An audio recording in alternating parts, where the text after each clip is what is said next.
Malayalam industry Indian సినిమాకు చుక్కలు చూపిస్తుంది. ఇప్పుడు తమ క్వాలిటీ కంటెంట్ తో మిగిలిన ఇండస్ట్రీస్ కు నిద్ర పట్టకుండా చేస్తుంది.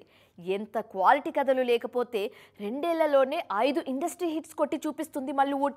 తాజాగా మరో కొత్త ఇండస్ట్రీ హిట్ వచ్చేసింది. కేరళ సినిమా సక్సెస్ స్టోరీపై స్పెషల్ స్టోరీ. ఒకప్పుడు మలయాళ సినిమా అంటే కనీసం పట్టించుకునేవాళ్లు కాదు.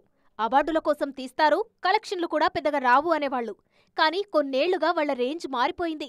అక్కడ్నుంచి వస్తున్న సినిమాల దెబ్బకు ఇండియన్ రికార్డులు షేక్ అవుతున్నాయి. 2025లో 3 ఇండస్ట్రీ హిట్స్ వచ్చాయంటే వాళ్ల స్పీడ్ అర్థం చేసుకోవచ్చు. మోహన్ లాల్ ఎంపురాన్ పేరు మీదున్న 268 కోట్ల రికార్డు మరికొన్ని గంటల్లో చెరిపేసి కళ్యాణి ప్రియదర్శన్ నటించిన లోకా చాప్టర్ 1 మలయాళ సినిమా కొత్త ఇండస్ట్రీ హిట్ గా నిలవబోతోంది.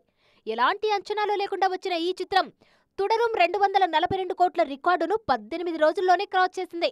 ఇప్పుడు ఎంపురాన్ను క్రాస్ చేసింది.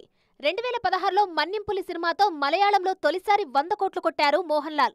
ఆ తర్వాత లూసిఫర్తో 150 కోట్ల మార్క్ అందుకుంటే 2023లో వచ్చిన 2018 సినిమా 175 కోట్ల వసూళ్లతో టాప్లో నిలిచింది.